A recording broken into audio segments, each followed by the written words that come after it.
نحمده ونصلي ونسلم على رسول الكريم اما بعد فاعوذ بالله من الشيطان الرجيم بسم الله الرحمن الرحيم سبحانك لا علم لنا الا ما علمتنا انك انت العليم الحكيم قال رسول الله صلى الله تعالى عليه وسلم الناس كالإبل المئة لا تكاد تجد فيها راحلة صدق الله تعالى وصدق رسوله الأعلى إن الله وملائكته يصلون على النبي يا أيها الذين آمنوا صلوا عليه وسلموا تسليما اللهم صل على سيدنا ومولانا محمد عدد ما في علم الله صلاة دائمة بدوام الملك الحي القيوم صلی اللہ تعالی علیہ وسلم۔ محترم بزرگوں اور دوستو، ہم اور آپ سب تمام احباب اہل سنت خوش قسمت ہیں کہ جماعت اہل سنت کے عظیم محسن، عظیم مربی اور ایک آئیڈیل شخصیت حضور حافظ ملت علیہ رحمہ کے عرس کا اور آپ کی خدمات کا 50 سالہ جشن منا رہے ہیں۔ اس دوران 50 سال کا ٹائم کسی بھی شخصیت کو سمجھنے کے لیے بہت کافی ہوتا ہے، اور حافظ ملت جیسی شخصیات وہ ہوتی ہیں جنہیں سمجھنے کے لیے جہاں تھوڑا موڑا کتابوں کا مطالعہ کافی ہوتا ہے، اس سے کہیں زیادہ عام لہجے میں سمجھنے کے لیے یہ عمارتیں اور یہ علمی گلستان کافی ہوتا ہے۔ اچھے لوگ جیسے جیسے قیامت قریب ہوتی ہے، کام کے لوگ دنیا سے ناپید ہوتے رہتے ہیں، اور بلند فکر لوگ، دور اندیش لوگ، ایڈوانس سوچ کے لوگ دنیا میں کم ہوتے جاتے ہیں۔ اور یہ بات حدیث پاک میں حضور نبی اکرم صلی اللہ علیہ وسلم نے ارشاد فرمائی۔ آپ فرماتے ہیں قرب قیامت لوگوں کا حال یہ ہوگا کہ ان 100 اونٹوں کی قطار کی طرح ہو جائیں گے جن میں سے اکے دکے اونٹ بھی سواری کے لائق نہیں ہوتے۔ یعنی قرب قیامت جیسے جیسے زمانہ قیامت سے قریب ہوتا جائے گا، ویسے ویسے اچھے کام کے بلند فکر فعال لوگ دنیا میں ناپید ہوتے جائیں گے۔ حضور حافظ ملت علیہ رحمہ کی ذات ہمارے اور آپ کے بیچ میں ایک آئیڈیل شخصیت کے طور پر ہے، جو جہاں پر اپنے آپ میں میدان عمل میں آئیڈیل ہیں، وہیں گویا اس حدیث پاک کی ایک پریکٹیکل تشریح اور تفسیر بھی ہے۔ اور یہ سچ ہے کہ آج کے زمانے میں بھی بھارت کی سرزمین پر ہر سال تقریباً 50,000 کے آس پاس علماء فارغ ہوتے ہیں، اور روزانہ ایک سروے کے اکارڈنگ بھارت کی سرزمین پر عرس اور جلسوں کے نام پر روزانہ جو اجلاس منعقد ہوتے ہیں اہل ایمان کے بیچ میں، ان کی تعداد 6,000 بتائی جاتی ہے۔ 6,000 جلسے جس ملک میں روزانہ ہوتے ہوں، اور 50,000 کے آس پاس علماء جہاں ہر سال فارغ ہوتے ہوں، سنے بھائی تقریر سنے، وہاں تو ایک علمی عملی فکری بہار ہونی چاہیے، لیکن اس کے باوجود ہم یہ پاتے ہیں کہ اتنی زیادہ فصل کی سیرابی کے باوجود وہ رزلٹ برآمد نہیں ہو پا رہا ہے جو ہونا چاہیے، بلکہ زباں ہمیں شکوے نظر آتے ہیں، جس طرف بھی رخ کرتے ہیں کوئی نہ کوئی پریشانیوں کا سامنا ہوتا ہے، اور عام طور پر ہم دیکھتے ہیں کہ دائرہ سکڑتا جاتا ہے، فروغ پانے والی چیزیں کم نظر آتی ہیں۔ اور اس کے بنیادی ریزن پر، سبب پر جب ہم غور کرنے کی کوشش کریں گے تو میں نظر آئے گا کہ شاید یہ قرب قیامت ہے کہ گفتار میں تو تاثیر رہ گئی ہے، کردار نہیں رہ گیا۔ بے شک بے شک، یہی بات پیغمبر اسلام کا فرمان ہے کہ کام کے لوگوں کی تعداد کم نہیں ہوگی، 100 اونٹوں کی قطار کھڑی ہے، سواری کے لائق ایک بھی نہیں ہے۔ پیغمبر اسلام نے مثال دے کر بات فرمائی ہے، اور سچائی بھی یہی ہے۔ جبہ و دستار کے نام پر ایک تعداد نظر آتی ہے، لیکن کام کے لوگ کم نظر آتے ہیں۔ اور اس حدیث پاک کے مطابق ہمیں اپنا آئینہ صاف طور پر دیکھنا چاہیے کہ ہم نے اگر اس زمین پر جنم لیا ہے تو وفات پانے سے پہلے کیا ہم نے اللہ کی مخلوق کو کوئی فیض پہنچایا یا نہیں، یا ہمارا وجود کوئی کام کا وجود تھا یا صرف سروں کی گنتی میں شمار ہونے کے لائق تھا۔ عزیز دوستو، یہ ہم سب کو اپنے آپ سے محاسبہ کرنا چاہیے۔ صحابہ کرام کی سب سے بڑی طاقت ان کی ایمان کی طاقت اور محاسبے کی طاقت تھی۔ بے شک حضرت سیدنا فاروق اعظم اپنے ہی پاؤں پہ درہ مار کے اپنے آپ سے سوال کیا کرتے تھے، پاپی عمر بتا دن سے رات میں تم نے کیا کیا پاپ کیے ہیں۔ ہم اور آپ کو بھی اسی طرح سے محاسبہ کرنے کی ضرورت ہے۔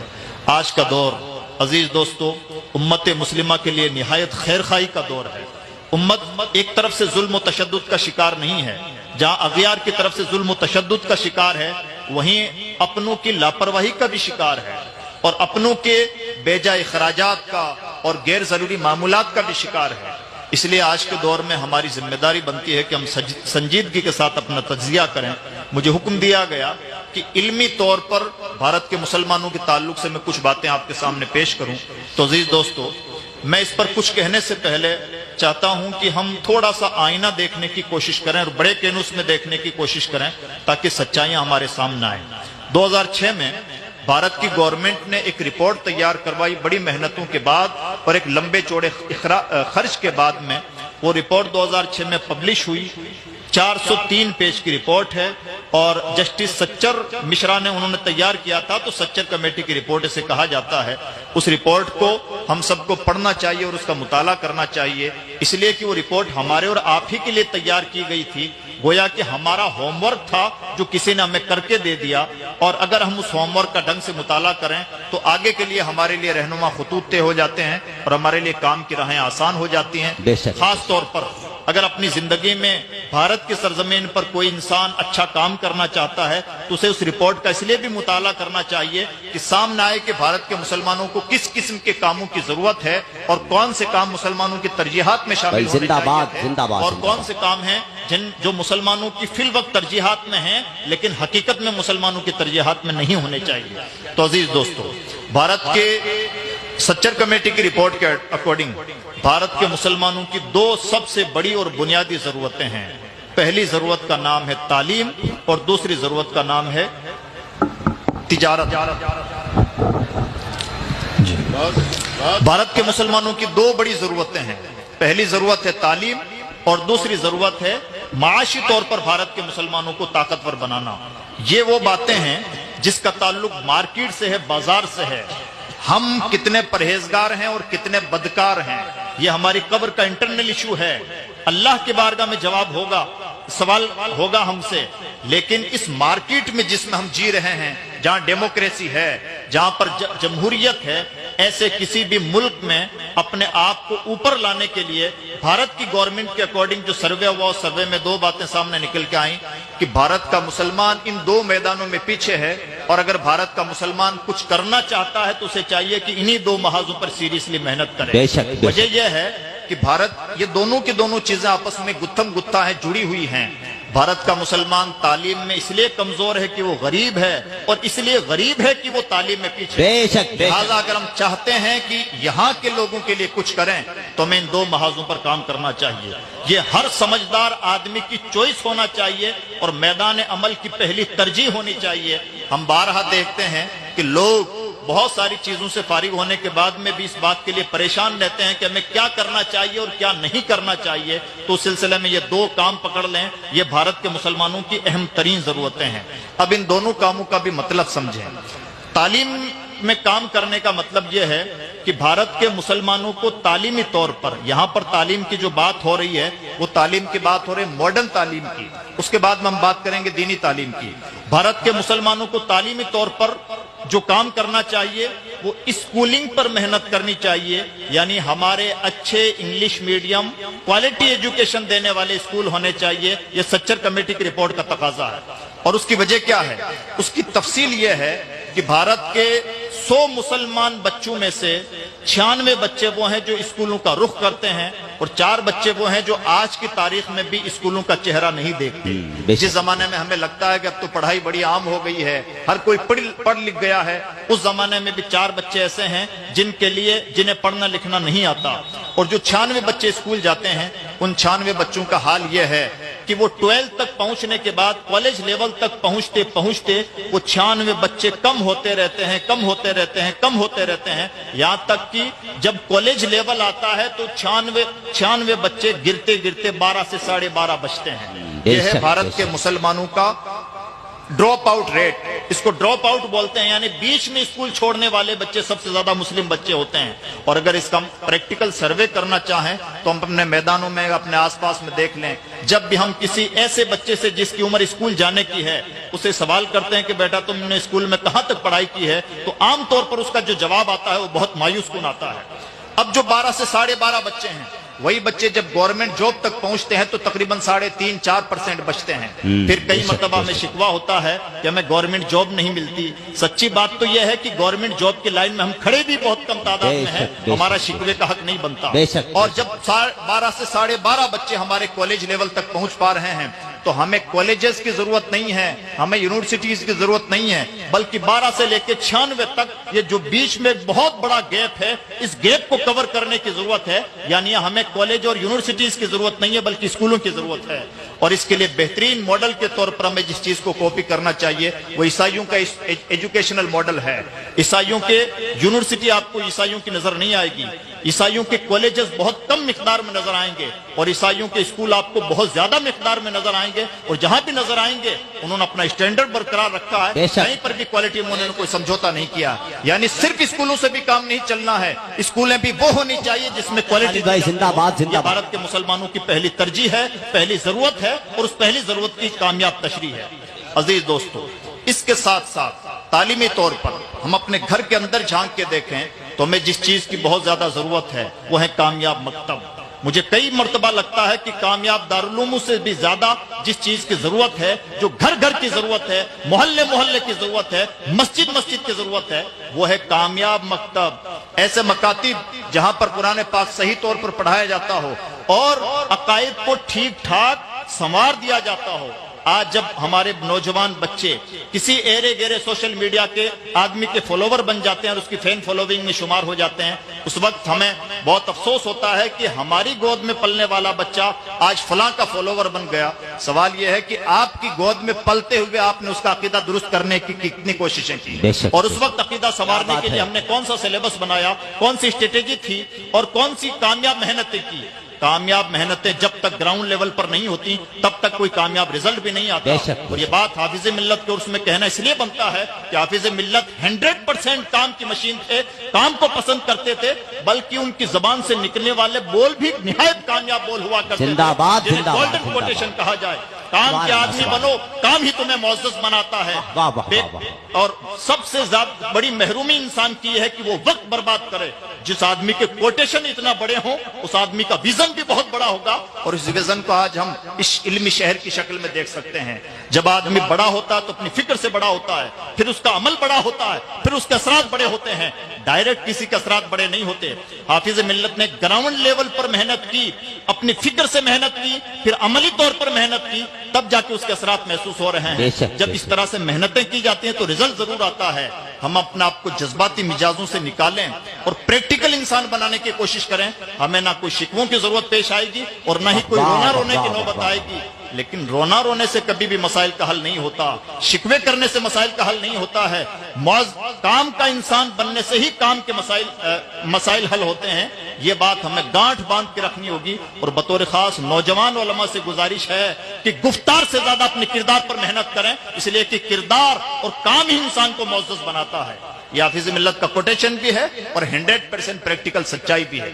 دوسری چیز جس پر بھارت کے مسلمانوں کو بہت زیادہ محنت کرنے کی ضرورت ہے وہ یہ ہے ہم اپنی بساط کے مطابق اللہ کی مخلوق کا بھلا کرنے کی کوشش کریں اور اللہ کی مخلوق کو اپنے مالی طور پر اپنے پاؤں پر کھڑا کرنے کی کوشش کریں. یعنی ہمیں ایک کوشش کرنی چاہیے کہ ہمارے زیادہ سے زیادہ لوگ روزگار سے وابستہ ہوں, معزز روزگار سے وابستہ ہوں, بزنس سے وابستہ ہوں.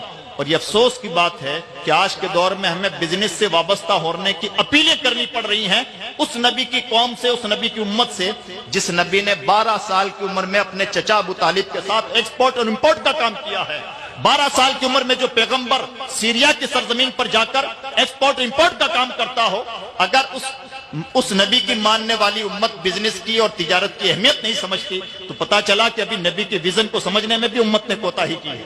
اس لیے ہمیں اپنے مائنڈ کو بزنس مائنڈ بنانا ہوگا, اپنے ذہن کو تجارتی ذہن بنانا ہوگا, اعلیٰ تجارتی ذہن بنانا ہوگا. یہ امت مسلمہ کی اہم ترین ذمہ داریوں میں سے ہے.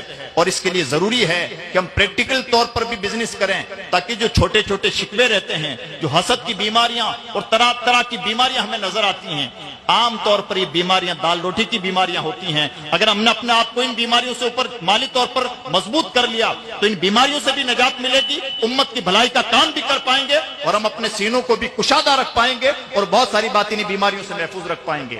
ہمارے بزرگان دین نے یہ کام کر کے دیا ہے، ہم جس کی تقلید کرتے ہیں، ہم سب کے امام اعظم رضی اللہ تعالیٰ عنہ کے ریشم کے کارخانے میں 500 مزدور روزانہ کام کیا کرتے تھے، جس کے یہاں اس طرح سے، اور اتفاق ایسا ہے کہ BBA کی زبان میں جس آنر کے یہاں 500 مزدور کام کرتے ہیں اسی کو کامیاب بزنس مین مانا جاتا ہے۔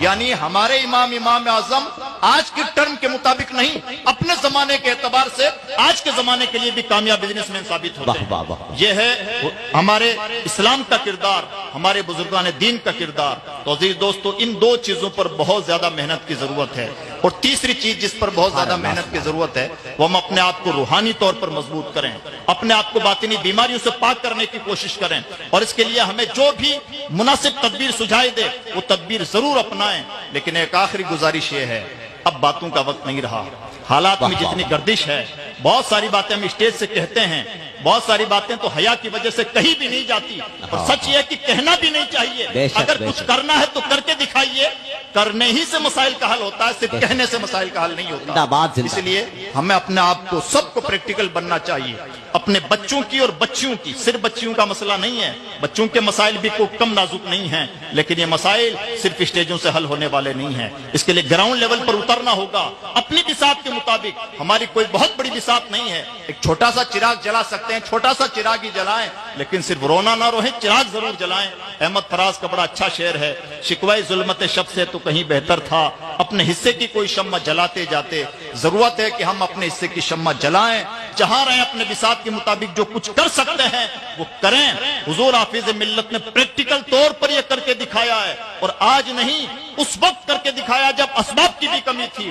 اور ایسے لوگ گنتی کے لوگ ہوتے ہیں جو اپنے زمانے سے اتنا ایڈوانس سوچتے ہیں، جب ان کے زمانے کے لوگ انہیں سب صحیح سے سمجھ بھی نہیں پاتے۔ لوگوں کو لگتا تھا کہ جنگل میں ادارہ کیوں بنا رہے ہیں، کون وہاں جا کے رہے گا، ایسا بھی کوئی ادارے ہوتے ہیں کیا؟ جب دنیا یہ سوچتی تھی، جب 50 سال اور 60 سال اور 100 سال ایڈوانس آدمی وہ کر رہا ہے جو اس وقت کے زمانے کو نہیں سمجھ میں آتا تھا، اور آج کا زمانہ اسے سلام ٹھوکنے کے لیے مجبور ہے۔ ہر ایڈوانس لیول کے انسان کا یہی کام ہوتا ہے، لیکن حدیث پاک کے مطابق ایسے لوگ 100 میں سے 1 ہوتے ہیں۔ ہمیں اپنے آپ کو اس طرح کے لوگوں میں شمار بنانے کی کوشش کرنی چاہیے، اپنی پرسنالٹی ڈیولپمنٹ کی کوشش کرنی چاہیے۔ میں امید کرتا ہوں کہ انشاءاللہ ایسا کریں گے۔ اللہ توفیق عطا فرمائے۔ لا الہ الا اللہ محمد رسول اللہ۔ السلام علیکم ورحمۃ اللہ وبرکاتہ۔